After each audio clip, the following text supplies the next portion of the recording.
तो नमस्कार प्यारे स्टूडेंटों, कैसे हो सभी के सभी स्टूडेंट। आशा उम्मीद करता हूँ सभी स्टूडेंट बहुत अच्छे होंगे। मेरे प्यारे स्टूडेंटों, अपनी आपको पता ही है मैथ्स की क्लासेस रेगुलर चल रही है, ठीक है। और इसको अपन थोड़े से कर लेते हैं यहाँ से छोटा, यहाँ पे रखते हैं इसको अपन 8 पे, ठीक है। और नंबर सिस्टम आज अपना टॉपिक रहने वाला है। ये बहुत ही इंपॉर्टेंट टॉपिक है मेरे प्यारे स्टूडेंटों। संख्या प्रणाली प्रत्येक एग्जाम में मेरे को पता है ये टॉपिक 100% होता है। 100 में से आप समझो 90% इस टॉपिक के होने के चांसेस प्रत्येक एग्जाम में होते हैं मेरे प्यारे स्टूडेंटों, ठीक है।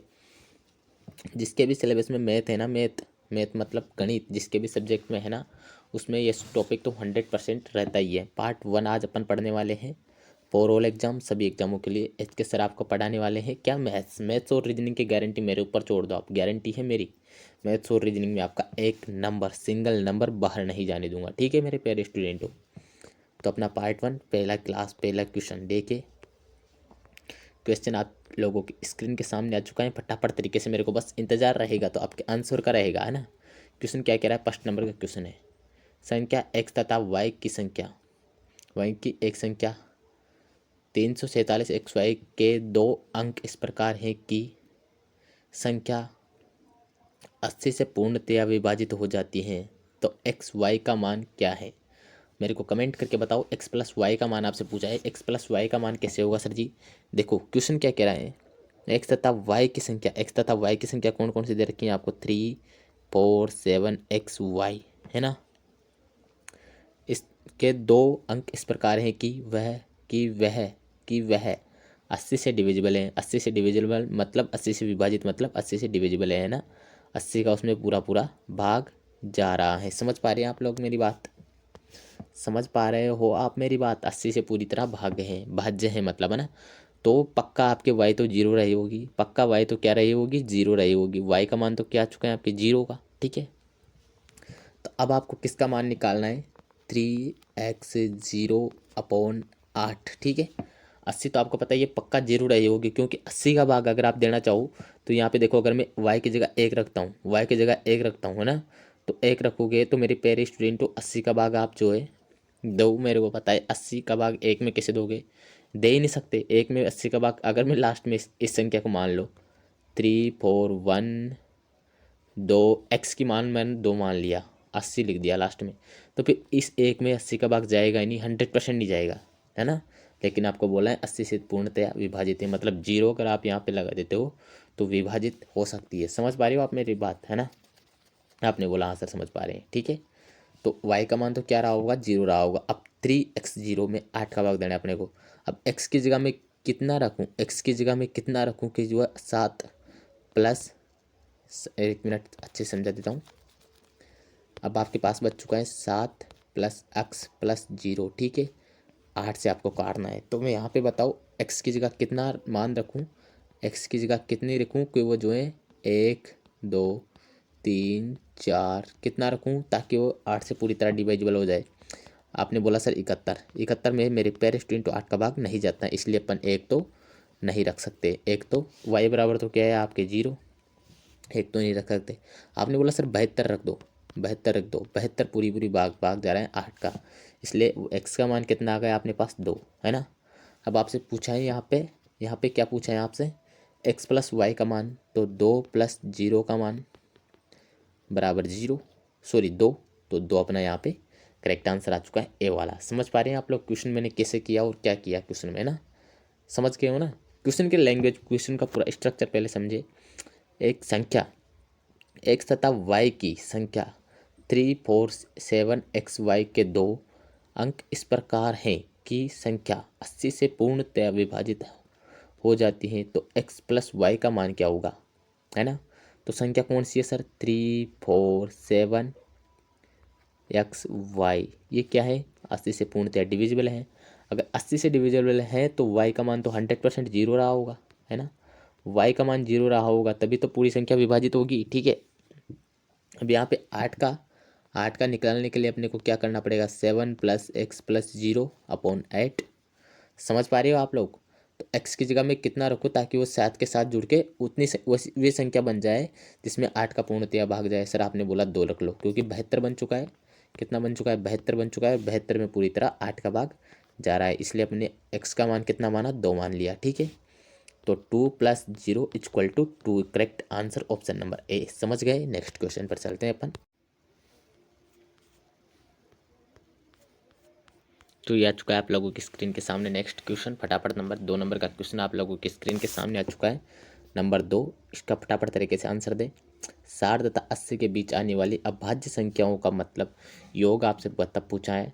अभाज्य संख्याओं का मतलब आप समझ गए हो ना, वो संख्या है जिसमें सिर्फ सिवाय खुद के अलावा किसी और का भाग नहीं जाता है। तो 60 से 80 के बीच कौन कौन सी अभाज्य संख्या हो जाएगी सर जी? 61 हो जाएगी, 62 भाज्य, 63 भाज्य, 64, 65, 66 भाज्य, 67 भाज्य नहीं है, 69 भाज्य नहीं है, 69 भाज्य हैं, 71 भाज्य नहीं है, फिर आ जाएगा 73 नहीं है, फिर आ जाएगा 79 नहीं है। अब इन सब का प्लस आपसे पूछा है, इन सब का प्लस आपसे पूछा है तो फटाफट तरीके से प्लस कर लो। यहाँ पे हो जाएगा सर जी 8, 8, 1 9, 9 और 3 11, 11 और 9, 11 और 9 फटाफट तरीके से, सॉरी 8, 8 और 1 9, 9 और 3 12, 12 और 9 21, कितना हो जाएगा 21 का 1।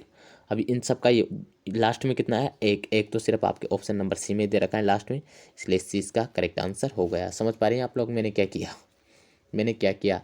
इन सब का जोड़ तो कोई भी कर लेगा, इन सब का जोड़ तो कोई भी कर लेगा, लेकिन मेरे को पूरा जोड़ करना ही नहीं है ना, पूरा जोड़ करना ही नहीं है, क्योंकि मेरे को लास्ट में मिल चुका है एक, और एक सिर्फ ऑप्शन एक में ही दे रखा है, ऑप्शन नंबर सी है ना। आपको क्वेश्चन करते टाइम पे ऑप्शन को भी देखते जाना है ना। कंपटीशन एग्जाम अगर आप देना चाह रहे हो, कंपटीशन एग्जाम अगर आप दे रहे हो तो एक एक सेकंड मेरे भाई बहुत इंपॉर्टेंट है, एक एक सेकंड बहुत इंपॉर्टेंट है, क्योंकि मेरे खुद के क्वेश्चन छूट रखे हैं मेरे प्यारे स्टूडेंटों।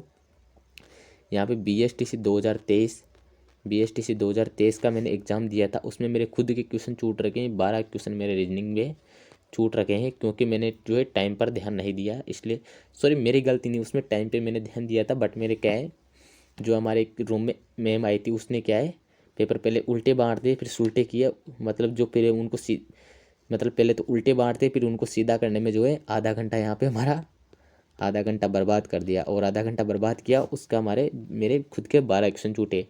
12 क्वेश्चन का मतलब मेरे 36 नंबर के क्वेश्चन जो है छूट गए थे। और आप लोगों को पता ही है मेरे रीजनिंग में 108 नंबर आए हैं, 36 और प्लस कर लो, 108 + 36 कर लो, 108 प्लस कीजिए 36, कितने नंबर आते हैं अगर मेरे क्वेश्चन जो है नहीं छूटते तो, है ना। 8 और 6 6 की 4, हासिल का 1, 44, 144 नंबर मेरे 100% बनते हैं मेरे प्यारे स्टूडेंट, है ना। रीजनिंग में मेरे 144 नंबर बनते हैं, और दो क्वेश्चन तो आपको पता ही है जो आपके कटे हुए हैं वही 2 क्वेश्चन कटते, वरना मेरे 100 150 में से 150 नंबर पूरे आते, मेरे को इतना विश्वास था, ठीक है, रीजनिंग के ऊपर। बाकी जीके फीके मेरे को कुछ पता ही नहीं था, कितने आ जाएँ जो आ जाएंगे, ठीक है।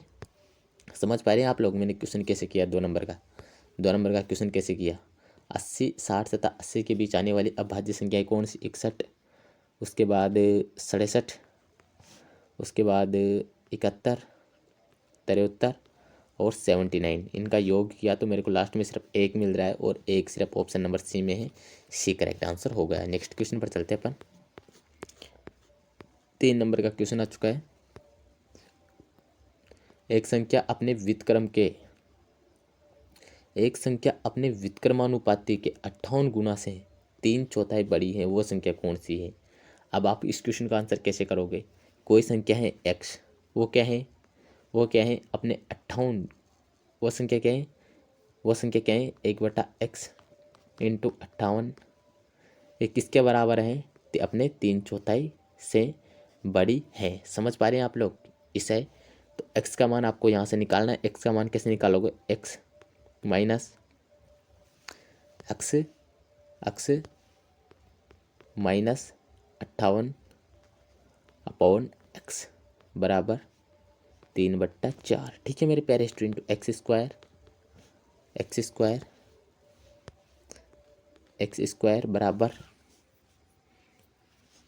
स्क्वायर बराबर आ जाएगा यहाँ से एक्स स्क्वायर बराबर 58, सॉरी -58, बराबर नहीं, -58, माइनस है यहाँ से, -58, एक्स स्क्वायर -58 बराबर 3/4, ठीक है ना। आप लोग समझ पा रहे हो मैं कैसे कैसे क्वेश्चन कर रहा हूँ? समझ पा रहे हो ना आप लोग? अब यहाँ से इसको आगे सोल्व कीजिए। 4x² है ना। मेरे को पता है इसलिए कर रहा हूँ, मेरे को पता है इसलिए कर रहा हूँ। बाकी अगर आप ऐसे एग्जाम में क्वेश्चन करने बैठोगे तो 1 मिनट आप 1 से 2 मिनट आप इस क्वेश्चन में खर्च कर दोगे, 1 से 2 मिनट, है ना। तो आपको ऐसा क्वेश्चन अगर आपको समझ में आ रहा है, अगर आप उसकी लैंग्वेज पूरी समझ रहे हो, क्वेश्चन अगर ऐसा क्वेश्चन आपको देखने को मिल जाए आप एग्जाम में, तो आप कैसे करोगे उसको? ऑप्शन टेस्ट के हिसाब से करो। एक्शन क्या है बोला, एक्शन क्या है। अब इनमें से आप लोग पहले एक एक ऑप्शन जो है चूज कीजिए, एक एक ऑप्शन चूज कीजिए। एक्शन क्या मतलब -8 के। अब व्युत्क्रमानुपाती मतलब -58/8। ठीक है मेरे प्यारे स्टूडेंटों, है ना, के 3/4 से बड़ी है। ठीक है, से बड़ी है, से बड़ी है। तो ये x +8 हो चुका है ना। 8 + 58/8 3/4। ठीक है, ये हो चुका है सर जी अपने 6/8 बराबर 3/4। समझ गए या नहीं समझे? या डिटेल में ही समझाना पड़ेगा आपको? छोटे बच्चे तो हो नहीं जो आपको डिटेल में समझा दो यार। देखो डिटेल में समझा देता हूँ, है ना। मैंने यहाँ पे 6/8 सीधा लिख दिया, लेकिन आपको डिटेल में समझना है। मेरे को पता है आपको 6/8 सीधा समझ में नहीं आएगा। देखो यहाँ पे इसके नीचे लगाना होगा 1, अब फिर इनका लेना होगा लघुत्तम, आएगा 8। 8 का 8 में भाग एक बार, 8 को 8 से इंटू किया 64, प्लस आया 8, है ना।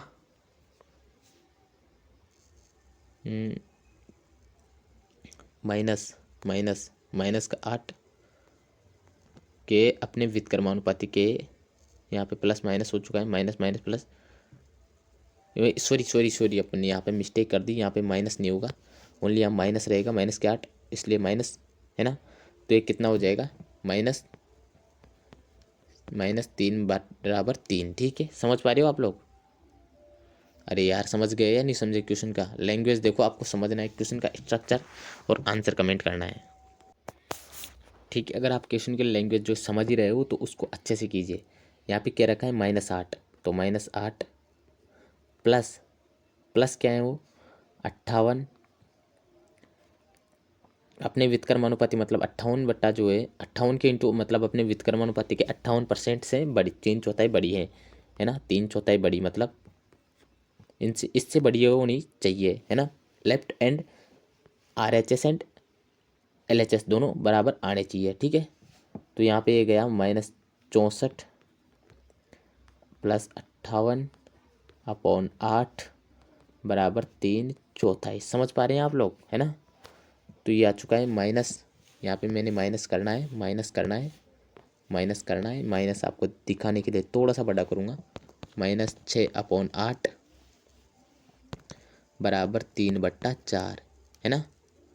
ये गया 2 बार, ये आ चुका है सर जी -3 बराबर -3 बराबर आया क्या? नहीं सर, ये -3 आया, -3 आया, इसलिए ये तो रॉन्ग हो गया। अगर +3 आता तो शायद सही हो जाता, इसलिए -8 तो गलत हो चुका है। समझ पा रहे हैं आप लोग, है ना। तो कैसे करना है, अगर अपन यहाँ पे -8 गलत हो चुका है तो अपन जो है एक बार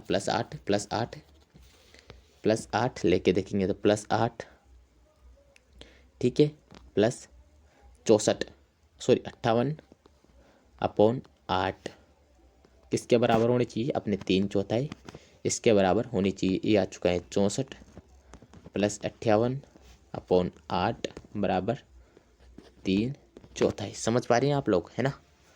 तो यहाँ पे यही आपको करना होता है, यही आपको करना होता है। ठीक है,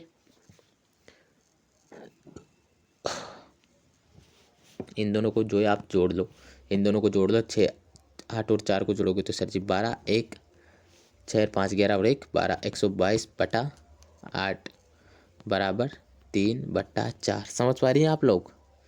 अब इनको काटिए, आप लोग कितने से काटोगे, फटाफट तरीके से काट देखो, फटाफट तरीके से काट के देखो रे मेरे प्यारे स्टूडेंट, फटाफट तरीके से काट लो, फटाफट तरीके से काट लो, है ना।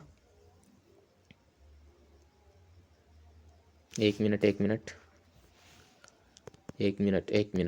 ये अपन ने यहाँ पे गलती कर दी। गलती कहाँ पे की, यहाँ पे माइनस आ जाना चाहिए, यहाँ पे माइनस आना चाहिए, माइनस आना चाहिए। अगर आप इनमें से इसमें से इसको घटाओगे, इसमें से इसको घटाओगे तो कितना मिलेगा, यहाँ पे कितना मिलेगा, कितना मिलेगा सर जी? मिलेगा अपने को यहाँ से 6/8 बराबर 3/4। ठीक है, अब देखो क्या इसके बराबर आ रहे हैं क्या? ये गया सर जी कितने से? 2 से, सॉरी 2 से 3 बार, और ये गया 2 से 4 बार, 3/4, 3/4 बराबर बराबर आ चुका है।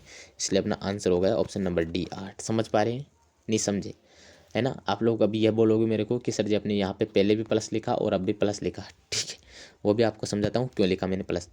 यहाँ पे दे रखा है -8। ठीक है, और ये -8 है ना, माइनस माइनस माइनस और -58/8 है ना।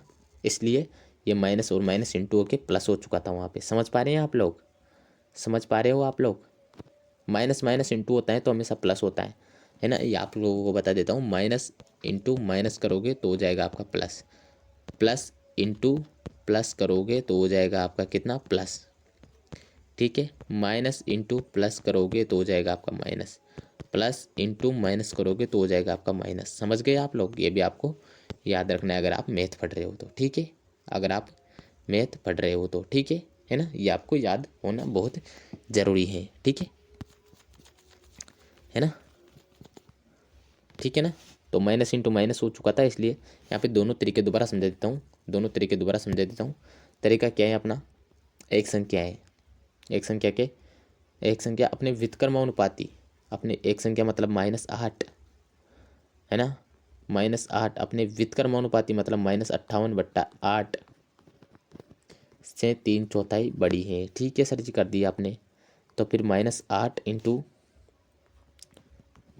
सॉरी +58/64 बराबर 3/4। ये और ये बराबर आना चाहिए, तो ये आ चुका है सर जी -64 + 58 बराबर 3/4। ठीक है, बट्टे में 8, तो ये आ चुका है अपने -6/8 बराबर 3/4। तो ये आया अपने -3 एंड बराबर -3 सॉरी +3, जो कि अपने को नहीं देखने को मिल रहा है। तो ऑप्शन नंबर डी अपना करेक्ट आंसर हो गया, जैसे मैंने पहले समझा दिया आपको। नेक्स्ट क्वेश्चन है ना। अब यहाँ पे सेम क्वेश्चन आ चुका है आप लोगों के, चौथा क्वेश्चन। एक धनात्मक संख्या, धनात्मक मतलब पॉजिटिव संख्या, धनात्मक का मतलब पॉजिटिव है ना, पॉजिटिव, धनात्मक मतलब पॉजिटिव। समझ पा रहे हो आप लोग? आपको माइनस नहीं लेना है, प्लस ही लेना है।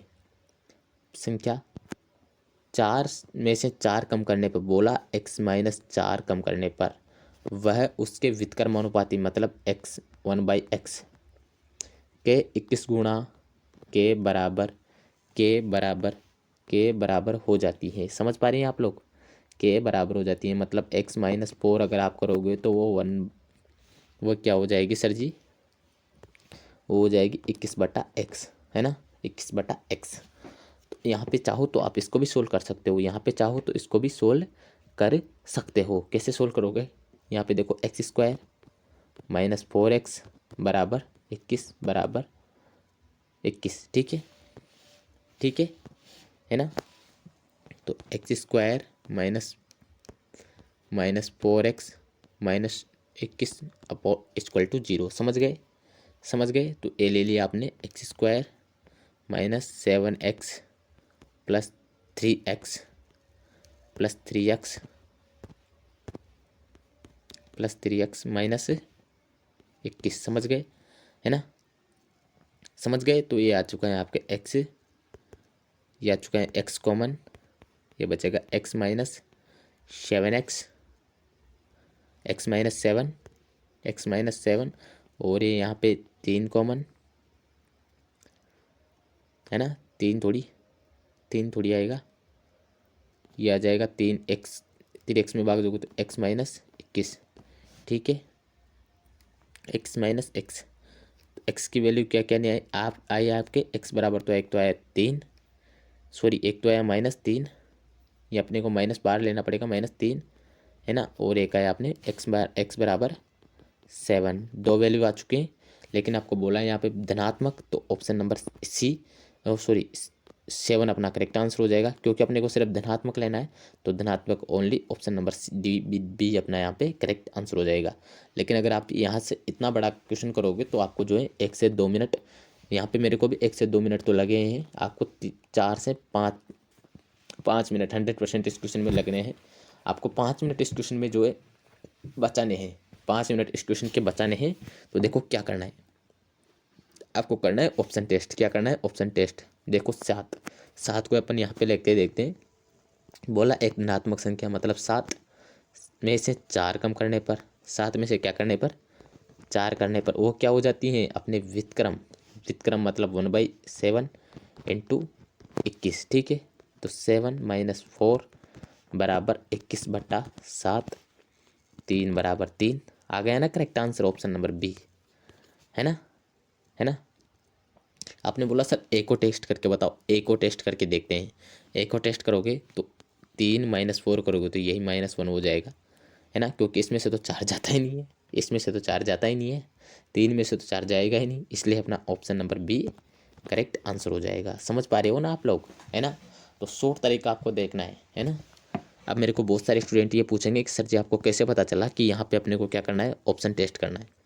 आपको कैसे पता चला कि यहाँ पे अपने को ऑप्शन टेस्ट करना है।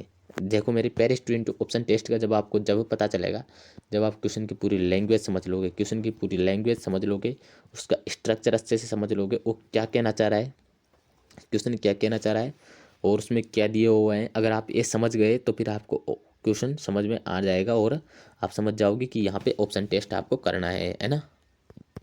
नेक्स्ट क्वेश्चन देखिए आप लोग स्क्रीन के सामने आ जाएगा क्वेश्चन। ये आ गया 5 नंबर का क्वेश्चन। 5 से विभाजित 3 क्रमागत प्राकृत संख्याओं को का योग 225 है, उनमें सबसे बड़ी संख्या कौन सी है। अब यहाँ पे क्वेश्चन क्या कह रहा है, 5 से विभाजित मतलब जैसे 10 10 15 10 15 20, है ना। ऐसी 3 प्राकृत संख्या हैं जिनको मिला के कितना बन रहा है सर जी, 225 बन रहा है। तो उनमें सबसे बड़ी संख्या कौन सी है, क्या आपके 85 75 70 85 80, है ना। तो इस क्वेश्चन का आंसर कौन कमेंट करेगा मेरे को फटाफट तरीके से। देखो यहाँ पे आपको मैं यहाँ पे बता देता हूँ, यहाँ पे क्वेश्चन क्या कह रहा है, क्वेश्चन की लैंग्वेज 5 से विभाजित 3 क्रमागत संख्या है। अगर मैं पहली संख्या को x मानूँ तो दूसरी संख्या क्या हो जाएगी आपके x+5। जैसे मान लो मैंने पहली संख्या 10 मानी तो दूसरी हो जाएगी 10+5 मतलब 15, है ना, ऐसे होगा ना। तो x+5, तो तीसरी संख्या कौन सी हो जाएगी, तीसरी संख्या हो जाएगी सर जी x+10। और इनका सबका योग कितना दे रखा है आपको, 225, है ना। चाहो तो आप इसको सोल्व कर सकते हो, देखो सोल्व करके दिखा देता हूँ आपको एक बार। x+x+x 3x, है ना, 3x + 15 = 225, है ना। तो 3x बराबर 225 - 15, तो 3x बराबर 210, तो x बराबर 210/3, x बराबर 70। ऑप्शन नंबर सी आ गया ना करेक्ट आंसर, है ना, है ना। ऐसे क्वेश्चन को करना है ऐसे, ठीक है। समझ गए आप लोग, नहीं समझे तो दोबारा देखो। क्वेश्चन क्या कह रहा है, 5 से विभाजित 3 क्रमागत प्राकृत संख्याओं को का योग 225 है। मान लो मैं पहली संख्या को x मान रहा हूँ, तो दूसरी संख्या क्या हो जाएगी आपके x+5, तीसरी संख्या क्या हो जाएगी x+10 बराबर 225। इन सबका क्या है योग, इन सबका योग क्या है 225। तो इन सबको जोड़ोगे तो x मतलब 3x प्लस 5 और 10 15 बराबर 225। तो 3x बराबर 225, ये 15 उधर जाएगा तो माइनस, ठीक है।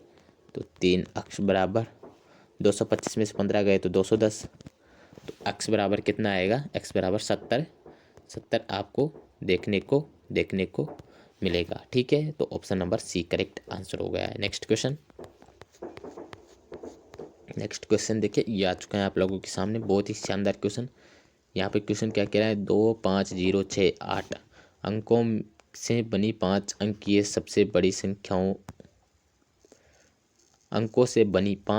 सबसे बड़ी संख्या और सबसे छोटी संख्या का अंतर कितना होगा।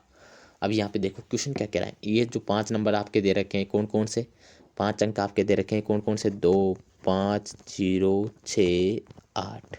इनसे पहले तो आपको सबसे बड़ी संख्या बनानी है और फिर सबसे छोटी संख्या बनानी है। तो सबसे बड़ी संख्या बनाने के लिए आपको पहले अवरोही क्रम में लिख लो इनको। अवरोही क्रम में लिखोगे तो सबसे बड़ी संख्या कौन सी है सर जी, 8, फिर उसके बाद 6, उसके बाद 5, उसके बाद 2, उसके बाद 0, है ना, 2 उसके बाद 0। अब इनसे छोटी संख्या बनाओगे तो छोटी संख्या कैसे बनाओगे, 0, 2, 5, 6, 8। ठीक है मेरे प्यारे स्टूडेंटों, है ना, यही छोटी संख्या बनाओगे। या फिर देखो अगर आप स्मॉल, ये तो आपके ग्रेटेस्ट लेटर और ये स्मॉल, ए स्मॉल है, लेकिन मैं यहाँ पे इसको स्मॉल नहीं बोलूँगा, इसको स्मॉल कैसे बोलूँगा, ये जीरो का यहाँ पे अगर आगे लगेगा तो इसका कोई महत्व नहीं रहेगा। जीरो का अगर आप आगे लगा दोगे जीरो को तो इसका कोई महत्व नहीं रहेगा, तो इसको अपन इंटरफेयर करेंगे, है ना। 2 तो आगे लेके आएंगे, जीरो पीछे लेके जाएंगे, 2 को आगे लाएंगे और जीरो को पीछे ले जाएंगे, ठीक है ना। आपको देखो ये संख्या है, ये वाली संख्या, इससे सबसे छोटी संख्या ये वाली बनेगी, ये वाली बनेगी, ना कि ये वाली बनेगी, ये तो गलत हो जाएगी, ये वाली बनेगी, ठीक है। तो अपने पास कौन कौन सी संख्या है, 8, 6, 5, 2, 0, ठीक है ना।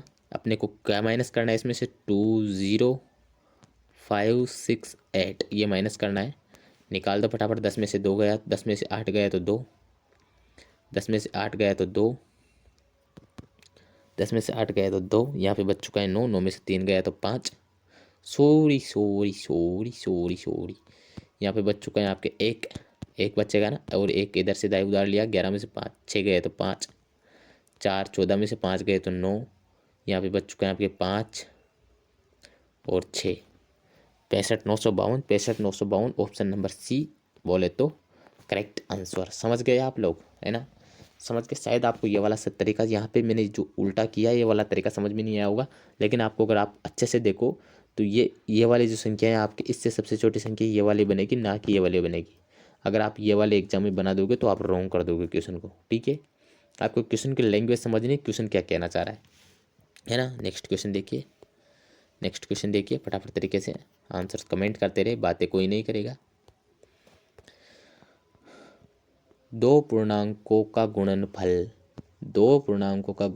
2448 है, उनमें से एक संख्या दूसरी संख्या से 2 गुनी है, तो बताइए उनमें सबसे छोटी संख्या कौन सी है। कौन कमेंट करेगा रे मेरे प्यारे स्टूडेंट, इस क्वेश्चन का आंसर कौन कमेंट करेगा। इस क्वेश्चन का आंसर बोला है 2 धनात्मक पूर्णांकों, मतलब मान लो x, है ना, मतलब 2 धनात्मक पूर्णांक में यहाँ पे a व b मान लेता हूँ, a व b, है ना, का गुणनफल कितना है, 2048 है, 2048 दे रखा है आपको, है ना। और बोला है उनमें से एक संख्या दूसरी संख्या की 2 गुनी हो, मतलब आपके ए एक्स है तो बी क्या है, दुगुनी, मतलब बी क्या है 2x है, बराबर कितना दे रखा है, 2048 दे रखा है। तो ये हो जाएगा सर जी अपना कितना हो जाएगा। अब इसका आंसर आप कमेंट कर सकते हैं, अगर आप चाहें तो इसका आंसर आप कमेंट कर सकते हैं। ये हो जाएगा सर जी अपने x 2x स्क्वायर, 2x है ना, 2x, यहाँ से 2x स्क्वायर बराबर हो जाएगा 2048, ठीक है। तो एक्स स्क्वायर बराबर आ जाएगा यहाँ से 1024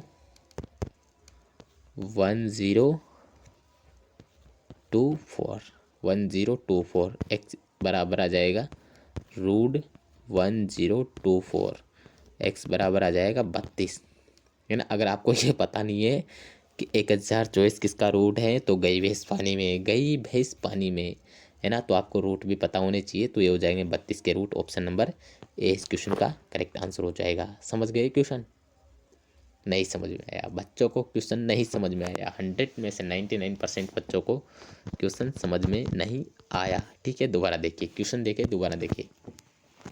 बोला 2 धनात्मक पूर्णांकों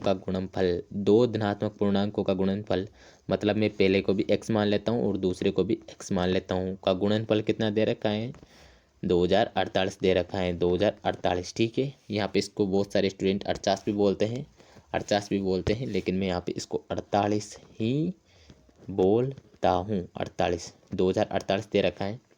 और बोला है उनमें एक संख्या दूसरी संख्या की दोगुनी है, मतलब x है तो दूसरी संख्या क्या है 2x है, बराबर 2048। ठीक है, तो ये हो जाएगा अपना 2x² बराबर 2048। ठीक है, x² बराबर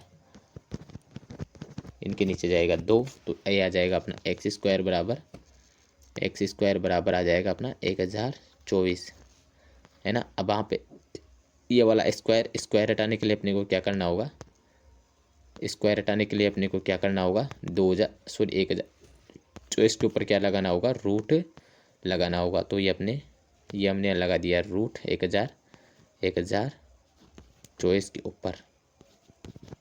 अगर अब आपको ये पता नहीं है कि 1024 किसका रूट है, तो गई बेस पानी में, तो ये हो जाएगा अपना 32 का रूट। ऑप्शन नंबर ए इस क्वेश्चन का करेक्ट आंसर है। समझ गए आपको।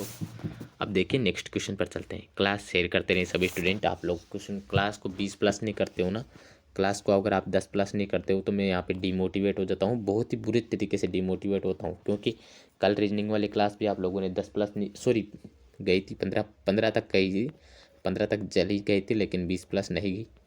20 प्लस लेके जाया करो यार क्लास, है ना। मोटिवेट कर दो यहाँ पे। आपके सर को अगर आप मोटिवेट कर दोगे तो मेरे प्यारे स्टूडेंट, रीजनिंग एंड मैथ में मैं गारंटी ले रहा हूँ आपके एक क्वेश्चन बाहर नहीं जाने दूंगा, है ना। नेक्स्ट क्वेश्चन देखिए, ये आ चुका है आपके मोस्ट इंपोर्टेंट क्वेश्चन। यदि एक संख्या और उसके व्युत्क्रम का योग 2 हो तो वह संख्या कौन सी है। यदि एक संख्या और उसके व्युत्क्रम, यदि एक संख्या मतलब x, है ना, मतलब x, मेरी लाइफ में कोई x नहीं है ना, फिर भी मेरे को x मानना पड़ रहा है, ठीक है ना। यदि एक संख्या x और उसके व्युत्क्रम मतलब x का ही व्युत्क्रम मतलब x 1/x का योग है ना 2 हो तो वह संख्या कौन सी है। तो अब इस क्वेश्चन का अगर आप चाहो तो मेरे को कमेंट करके ऐसे ही आंसर दे सकते हो, मेरे प्यारे साथियों, ऐसे ही आंसर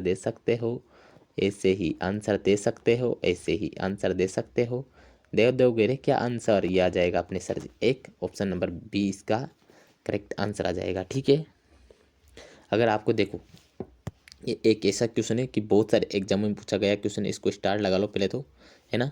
यहाँ पे अगर आपको एक क्वेश्चन देखने को मिल जाए कि एक संख्या और उसके व्युत्क्रम का योग 2 हो, तो हमेशा आपको ऑप्शन नंबर बी यानी मतलब एक ही सिलेक्ट करके आना है। कोई से भी एग्जाम में क्वेश्चन आ सकता है। ये RAS में पूछा गया क्वेश्चन है, NTPC आर मतलब SSC, बहुत सारे एग्जामों में पूछा गया क्वेश्चन है, बड़े बड़े एग्जामों में पूछा गया क्वेश्चन है। तो इस क्वेश्चन को आपको ध्यान रखना है। अगर ये सेम क्वेश्चन बहुत सी बार रिपीट हुआ है मेरे प्यारे स्टूडेंटों, तो एक क्वेश्चन अगर आपको देखने को मिल जाए, यदि एक संख्या और उसके व्युत्क्रम का योग 2 हो तो वो संख्या कौन सी है। अगर ये क्वेश्चन आपको देखने को मिल जाए तो एक इसका करेक्ट आंसर होता है हमेशा, है ना, कभी चेंज नहीं होगा।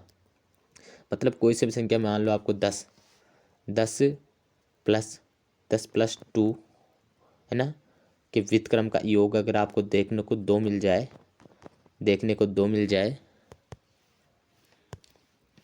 10 यहाँ पे बोल दे आपको, मान लो अगर आपको यहाँ पे एक क्वेश्चन बोल दे, यदि 10 और उसके व्युत्क्रम का योग 2 है तो वो संख्या कौन सी है। अगर आपको ऐसे देखने को मिल जाए तो फिर भी आपको एक सिलेक्ट करना है, क्योंकि आंसर तो हमेशा एक ही रहता है। नेक्स्ट क्वेश्चन ये आ चुका है आपका अगला क्वेश्चन, 9 नंबर का क्वेश्चन देखिए क्या कह रहा है अपना 9 नंबर का। निम्नलिखित कथनों में से कौन सा कथन सही नहीं है मतलब नेगेटिव कथन को आपको पहचान करनी है। ठीक है, एक प्राकृतिक संख्या एक वास्तविक संख्या है, बिल्कुल सही है। एक प्राकृतिक संख्या एक वास्तविक संख्या 100% होती है। एक प्राकृतिक संख्या एक परिमेय संख्या है। एक प्रत्येक वास्तविक संख्या एक परिमेय संख्या है। प्रत्येक वास्तविक संख्या एक परिमेय संख्या है। देखिए क्वेश्चन दोबारा पढ़ता हूँ मैं, थोड़ी सी मैंने मिस्टेक कर दी पढ़ने में। निम्नलिखित कथनों में से कौन सा कथन सही नहीं है, मतलब नेगेटिव कथन को आपको पहचान करनी है। प्रत्येक प्राकृतिक संख्या एक वास्तविक संख्या है, बिल्कुल सही है। प्रत्येक प्राकृतिक संख्या मतलब प्राकृत का मतलब तो आप समझ ही गए हो ना। प्रत्येक प्राकृत संख्या क्या है, एक वास्तविक संख्या है, उसका खुद का अपने आप में एक रोल होता है। प्रत्येक वास्तविक संख्या एक परिमेय संख्या है, ये बिल्कुल गलत बात बोल दी इसने। प्रत्येक वास्तविक संख्या परिमेय संख्या नहीं होती है, बल्कि प्रत्येक परिमेय क्या होती है, एक वास्तविक संख्या होती है ना। इसको जस्ट उल्टा कर दिया, ये यहाँ से उठ के यहाँ पे होता और ये वाला पोर्शन यहाँ पे होता, ये वाला पोर्शन आपका यहाँ पे होता और ये वाला पोर्शन यहाँ पे होता, तो शायद इसको करेक्ट कर सकते थे, लेकिन अब ये गलत ही रहेगा। तो अपना आंसर कौन सा हुआ, ऑप्शन नंबर बी हुआ। प्रत्येक पूर्णांक एक परिमेय संख्या है, बिल्कुल सही है। प्रत्येक प्राकृतिक संख्या एक पूर्णांक है, ये आपके बहुत ही जनरल नॉलेज है मैथ्स के मामले में, आपको ये याद होना चाहिए। नेक्स्ट क्वेश्चन, लास्ट क्वेश्चन आ चुका है आपकी क्लास का आज का। क्वेश्चन क्या कह रहा है, एक कक्षा में छात्रों की संख्या 20% से बढ़कर 66 हो जाती है, तो प्रारंभिक संख्या कितनी थी, है ना। तो प्रारंभिक संख्या कितनी थी। अब यहाँ पे क्वेश्चन देखिए क्या कह रहा है, एक कक्षा में छात्रों की संख्या 20%, मतलब 100% पहले थी, 20% बढ़ाया मतलब 120% किया, तो कितना आ चुका है आपके बराबर 66 थी, हो चुकी है, ठीक है। तो प्रारंभिक संख्या कितनी थी। अब यहाँ पे कमेंट करें फटाफट तरीके से आंसर, फटाफट तरीके से आंसर कमेंट करें, फटाफट तरीके से आंसर कमेंट करें इस क्वेश्चन का, है ना। फटाफट तरीके से आंसर कमेंट कर दे। पहले थी सर जी 100% थी, है ना। अगर 20% मैंने बढ़ाई तो कितनी हो गई, 66 हो गई। तो 20% मैंने बढ़ाई तो कितनी हो गई, 66 हो गई, है ना। तो पहले कितनी थी, पहले कितनी थी, तो 20% बढ़ाई, 20% बढ़ाई तो कितनी हो गई, 66 हो गई। तो कितनी हो गई, 66 हो गई, एक मिनट, तो कितनी हो गई, 66 हो गई। तो अब आंसर कमेंट करें फटाफट तरीके से, क्योंकि मैंने आपको परसेंटेज वाले क्वेश्चन तो करवा रखे हैं।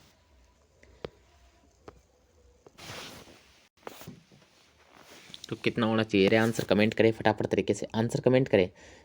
66 कब हुआ, 66 कब हुआ, 120% के बराबर 66 हुआ। और आपसे पूछिए 100% की वैल्यू, 100% की वैल्यू पूछिए। 0 से गया 0, ये गया 6 से कितनी बार, 11 बार, और ये गया 2 बार, 2 से गया 5 बार, 11 पंजे 55, 55 ऑप्शन नंबर सी आपका करेक्ट आंसर आ गया। सोचने विचारने पे मत रहा करो और आंसर में कमेंट किया करो, कमेंट में आंसर किया करो, आंसर में कमेंट मत किया करो, कमेंट में आंसर किया करो। कमेंट बॉक्स आपके क्यों होता है, बात करने के लिए, बात करने के लिए होता है क्या, कि क्या खाया, क्या बनाया, क्या नहीं बनाया, ऐसे करने के लिए थोड़ी होता है कमेंट बॉक्स। आ गए गुड मॉर्निंग, गुड मॉर्निंग, ऐसे करने के लिए वो नहीं होता है कमेंट बॉक्स। कमेंट बॉक्स होता है आंसर करने के लिए, किसके लिए, आंसर करने के लिए। सभी से एक बार गुड मॉर्निंग, जय श्री कृष्णा, जय श्री राधे मैं आपके सब स्पष्ट पहले ही कर लेता हूँ, तो फिर आपको ये नहीं करने होता है, बाद में आपको आंसर कमेंट करने होते हैं। अब तो दोबारा मैं आपको एक क्वेश्चन समझा रहा हूँ एक बार। एक कक्षा में छात्रों की संख्या 20%, एक कक्षा में मतलब 100% छात्र थे, है ना। उनमें से क्या किया हमने, 20% छात्र बढ़ा दिए, 20% छात्र बढ़ा दिए, तो कितने हो गए सर जी, 66 हो गई, मतलब 120% कर दिए, 120% छात्र कर दिए। तो पहले कितने छात्र थे, तो 120% कर दिए, 120% कर दिए ना मेरे प्यारे स्टूडेंटों। तो 120% 66 कितने के बराबर हुआ, 66 कितनों के बराबर हुआ, 120 के बराबर। और आपसे पूछिए 100% की वैल्यू, तो इंटू कर देना है आपको 100। 0 से गया 0, 6 से गया 2 बार, 6 से गया 11 बार, और ये 5 से गया, सॉरी 2 से गया 5 बार, और 2 से गया 1 बार, तो 11 पंजे 55 आपका करेक्ट आंसर आ चुका है, ऑप्शन नंबर सी, है ना। तो यही थे आज की क्लास के क्वेश्चन, मिलते हैं नेक्स्ट क्लास में, है ना। नेक्स्ट क्लास में क्या, अभी अपनी क्लास होने वाली है 10 बजे, 10 नहीं 10:30 बजे, 10 नहीं 10:30 बजे, है ना। धुआंधार तरीके से स्थापत्य कला राजस्थान जी के अपन पढ़ रहे हैं, राजस्थान जी के स्थापत्य कला अपनी टॉपिक होने वाला है, ऑप्शन पार्ट नंबर 3, है ना। तो पार्ट नंबर 3 आप लोग पढ़ें और आंसर कमेंट में करते रहें उसके भी। और शाम को इवनिंग को इवनिंग को होगा आपका कैलेंडर का कैलेंडर कैलेंडर पार्ट नंबर 2 है ना। तो उसको भी आपको पढ़ना है पूरा, तभी आपको कैलेंडर समझ में आने वाला है। मिलते हैं नेक्स्ट क्लास में। आज के लिए इतना ही। जय जय राजस्थान, जय भारत।